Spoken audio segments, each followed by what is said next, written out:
This Saturday is UFC Vegas 96, Jared Cannonier versus Caio Borralho, and this is going to be my full card predictions. We're going to discuss every fight. I'm going to give you my breakdown and prediction. Starting off, and we'll do it a little bit differently. We'll do it like I did my 305 full card post fight. Let me know what you guys think, even though half the time the UFC's website's not updated. But the first fight of the night, we have Wang versus Victoria Leonardo. Listen, Victoria Leonardo is straight up garbage can, but she's fought some really good opposition. Natalia Silva, Melissa Gatto, Manon Fior. Really, Natalia Silva and Manon Fior, I think, are both top contenders. Manon Fior is on the verge of a title shot. But look, Victoria Leonardo is not good. Only win in the UFC, I believe, it's over Mandy Bohm. And you have Cong Wang coming from road to the UFC, has looked pretty impressive, has a kickboxing background, has decent grappling.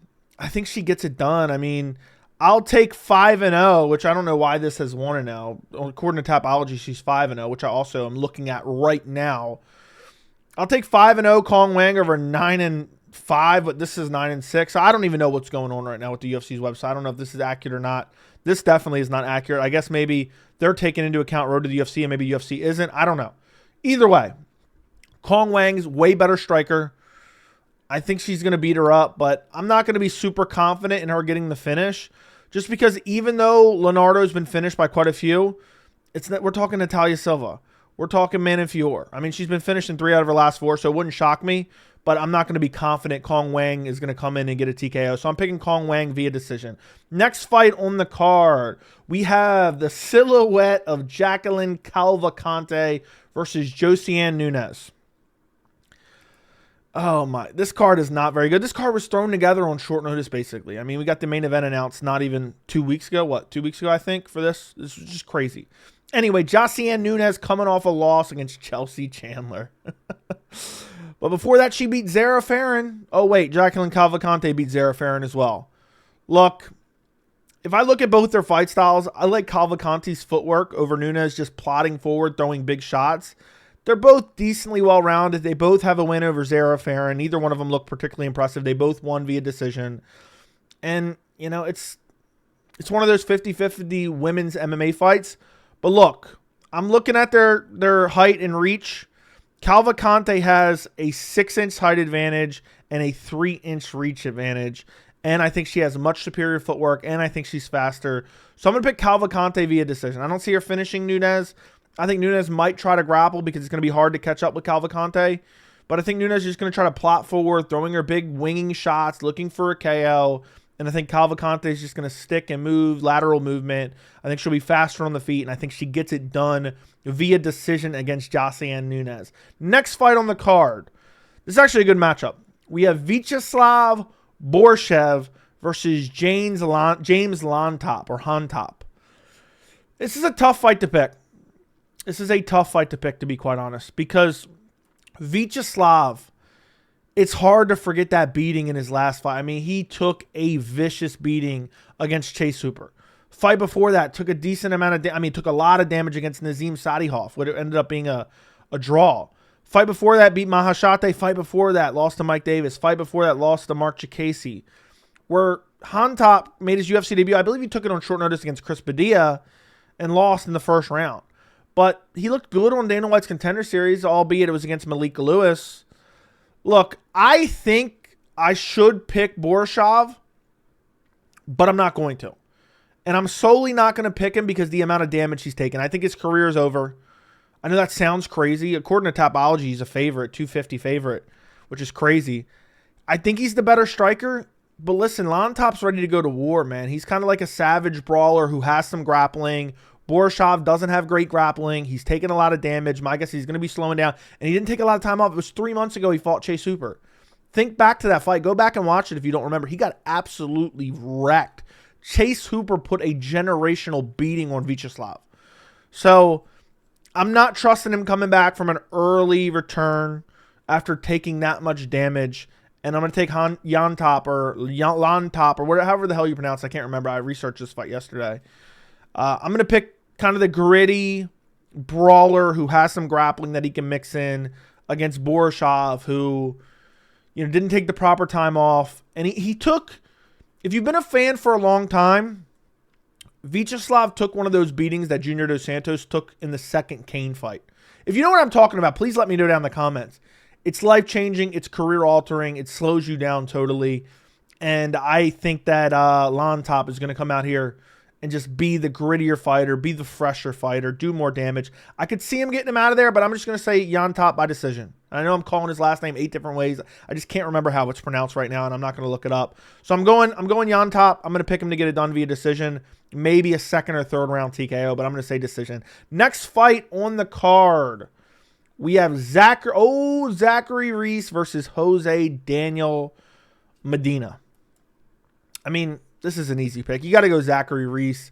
It pains me to pick Zachary Reese knowing that he's been Batista bombed by Cody Bumdage. I think that was a fluke. I think that was a mistake, an aberration. Cody Brundage ended up on top. You know, Zach Reese was looking to set up a submission, got slammed, Batista bombed, and KO'd. But since then came back, got a win over Julian Marquez, made it look easy, uppercut, boom, brutal KO. First round, took no damage in that fight. And Jose Medina is coming off a loss on Dana White's Contender Series. Didn't look all that great, but he did fight Magomed Gadzhiev-Sulov, who's actually a pretty decent fighter. So it's no shame in that. But Jose Medina, if you watch his fights, he's not particularly great anywhere. You know, he's not the greatest striker. He's not the greatest grappler. He doesn't have the best jiu-jitsu. And then you have the fact that he's 33. He's taking on Zach Reese, who's 6'4" with a 77-inch reach. So massive height and reach advantage for him. And Zach Reese is a finisher, man. He has a lot of finishes. I believe it's all, 7 out of 7 of his wins are via finish. He can get you in a submission. He can knock you out. He showed that again in his last fight against Julian Marquez. And I think Julian Marquez is probably better than Jose Daniel Medina. So I'm going to say Zach Reese gets it done. I'm going to say first round KO. I think he's too big, too strong, too young, too fast. I think that Cody Bumdage slam probably made him work on a lot of things and rethink his entire career. And I think this is one of those fights where Dana White's Contender Series guys getting privilege, you know, getting a good matchup to kind of get him on track. They like to promote a lot of these Dana White Contender Series guys and give them favorable matchups. I think that's what we're getting here. I think Zach Reese comes out and dispatches him in the first round. I'm going Zach Reese first round KO.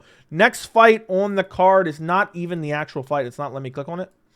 Yeah, this isn't even the actual fight, to be quite honest. The fight was just changed today, which I haven't even had an opportunity to watch Francis Marshall tape, but I'm familiar with him enough to do a prediction.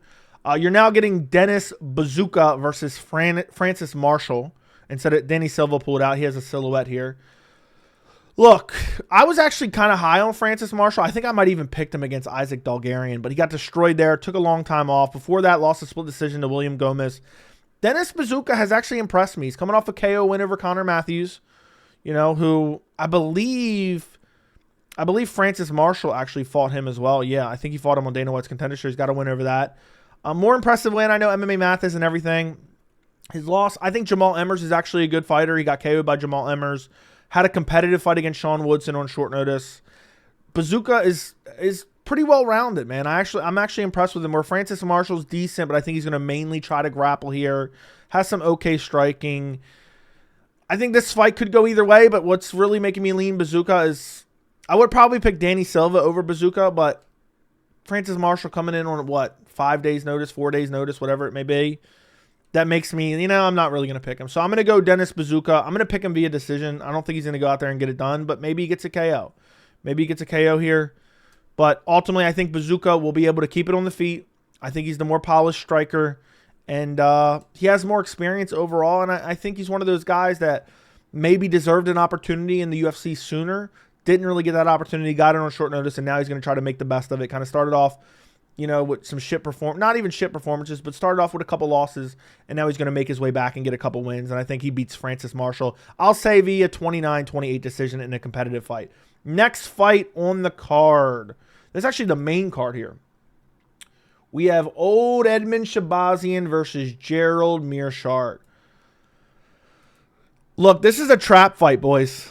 This is genuinely a trap fight. Edmund Shahbazyan at one point in time, it's crazy that Edmund Shahbazyan is only 26 years old. At one point in time, Edmund Shahbazyan was like the next prospect. He was like the next Israel Adesanya, and he got exposed badly. Got exposed by Jack Hermanson, got exposed by Nasser Dean, got exposed by Derek Brunson. Got exposed, not really exposed anymore. We knew who he was, but got beat up by Anthony Fluffy Hernandez a year ago. But coming off a win over AJ Dobson, looked good in that fight. But he has cardio issues and he has grappling issues. And what is Gerald Meerschaert known for? He's known for his cardio, his grappling, his submission skills, and his durability.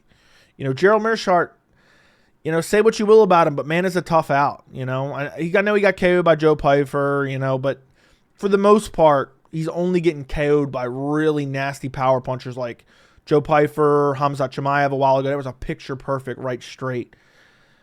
You have to go Edmund Shahbazyan, but don't be shocked if Gerald Meerschaert third round sub. Don't be shocked if Gerald Meerschaert gets a third round sub, but I can't pick him. He's almost 37 years old. He's fighting 26-year-old Edmund Shahbazyan, but that's an old 26-year-old man. Edmund Shahbazyan has a lot of miles on him. So I don't ever like Edmund's cardio. His grappling is suspicious after the first round. I could see, you know, a third round where Shahbazyan's gassed, Gerald Meerschaert gets him down, and Edmund's, you know, trying to survive, and the next thing you know, Gerald hurts him and then locks up a guillotine or a darce. But Shahbazyan is the much better fighter. Much better striker. I'm going to pick Shahbazyan to just be on his A game, technical striking, go out there and get it done like he did against Brad Tavares at UFC 244. I was there live. Nasty head kick KO. I'm going to pick Edmund Shahbazyan, head kick KO, second round. He's going to put Gerald Meerschaert out and get a win here. Next fight on the card. Oh, we have Neil Magny versus Michael Morales. I know everyone's going to pick Michael Morales, but there's something about it that makes me want to pick Neil Magny. Maybe it's the fact that Michael Morales is so young. So we know Neil Magny likes beating up on young people, sometimes kids, or at least bragging about it. At least bragging about it. And look, Michael Morales is only 25 years old. And, you know, all jokes aside, look what he did to Mike Malott. I literally never want to see Mike Malott fight again. He beat the dog shit out of Mike Malott in a fight Mike Malott was winning. We need a nickname for Mike Malott at this point. He embarrassed himself so badly. But ultimately, this is one of those matchups where UFC is trying to push the undefeated young up-and-coming guy. And this is like this is your opportunity to prove you belong maybe in the top 15. And I believe Neil Magny still, I'm not looking at it. Let's see, does it have it on here? Yeah, Neil Magny's ranked number 12 right now. So this is an opportunity for Michael Morales to get in the top 15. He's 16-0. He's undefeated. He's coming off a win over Jake Matthews, win over Max Griffin, win over Adam Fugit, win over Trevin Giles. 4-fight UFC win streak. Neil Magny's just going to try to grapple him. And I think Michael Morales is too big, too strong. And is super well-rounded. And I think he's just going to beat up Neil Magny on the feet, kick his legs, land a lot of big shots. But Neil Magny's so tough, man. He's so tough that I think he's going to stay in there. So I'm going to pick Michael Morales to get it done via decision.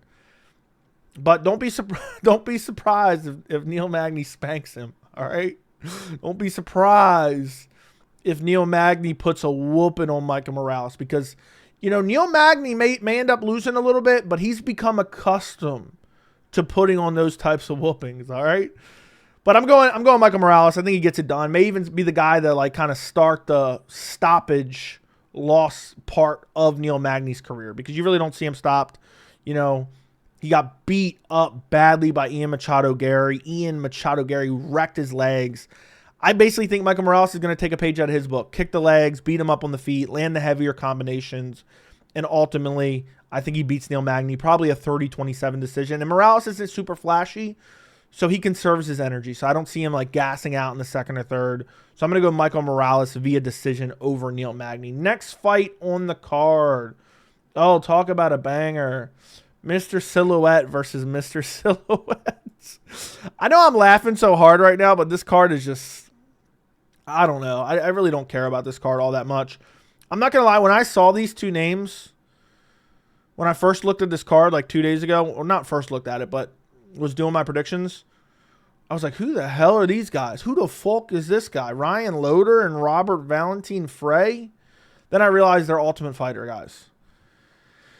Who is watching The Ultimate Fighter? That's what I would like to know. What kind of sick, twisted bastard is watching The Ultimate Fighter?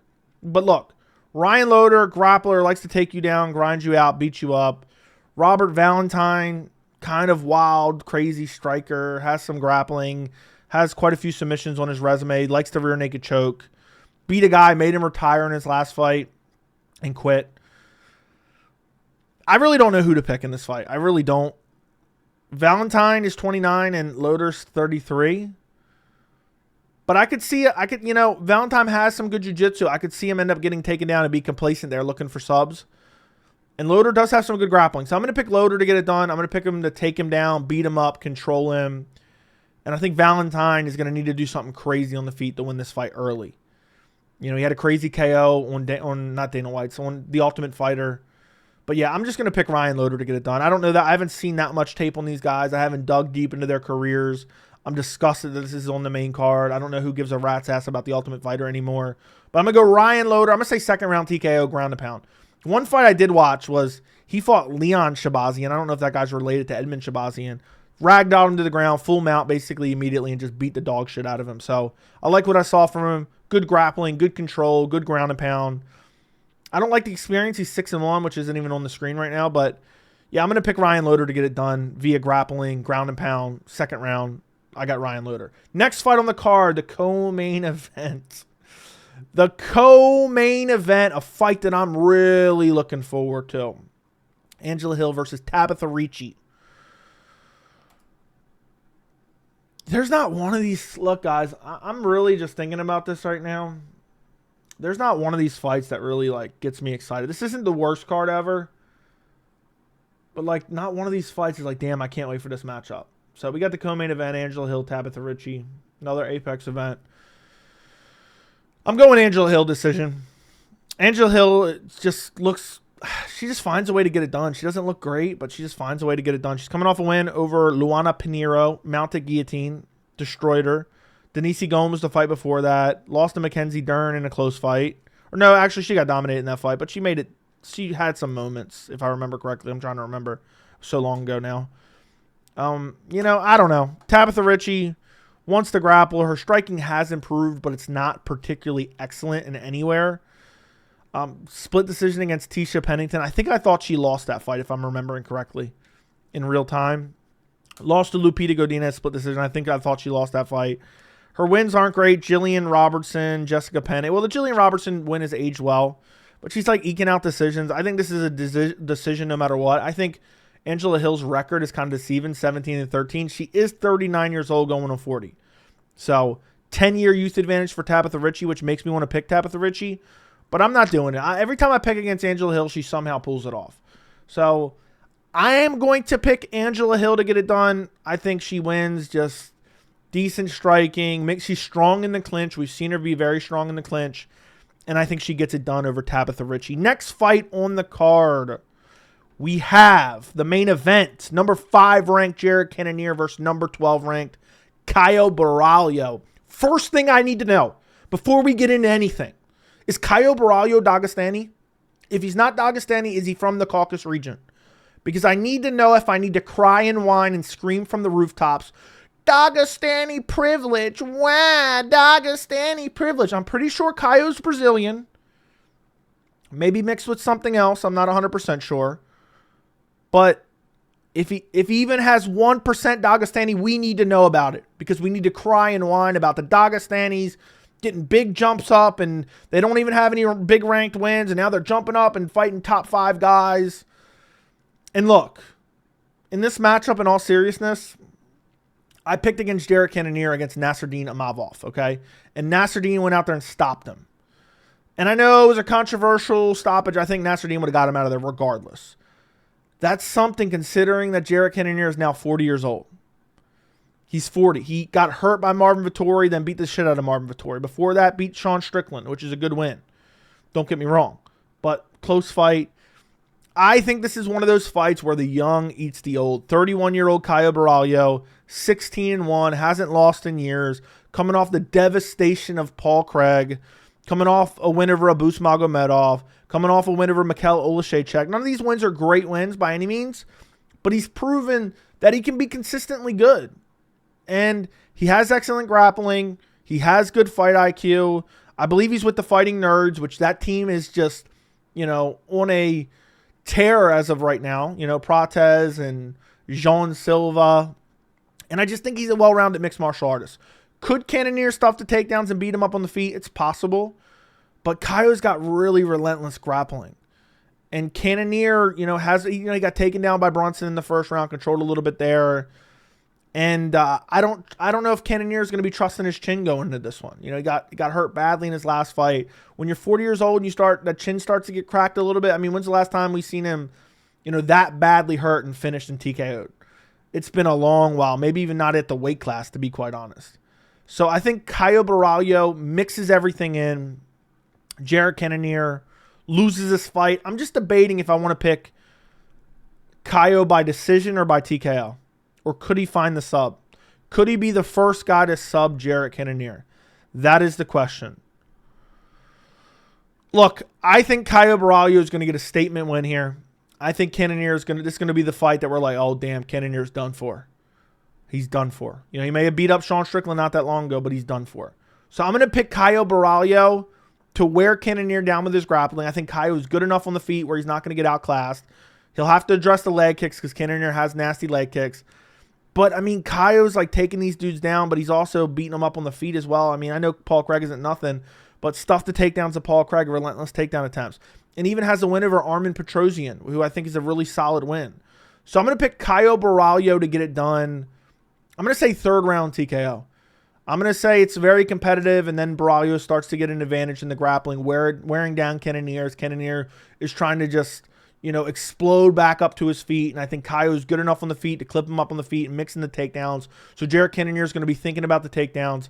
And then eventually Caio is going to hurt him on the feet, follow him to the ground, get him in a bad position while he's already hurt, and then pound him out for a third round TKO. I'm picking Caio Borralho. The young perpetually eat the old. And I think Caio Borralho, with his Dagestani privilege, a.k.a. his Brazilian privilege, proves that he deserves to be in the top 5 of the UFC middleweight division. And I think he beats up Jared Cannonier. This is the end of Jared Cannonier. So let me know what you guys think of the predictions down in the comments. Who you picking in the main event? That's what I want to know. I haven't got a grasp for who people are picking in this fight because this fight just got announced like 2 weeks ago. So let me know who you're picking. Do me a favor, like the video, subscribe to the channel, and thank you so much for watching.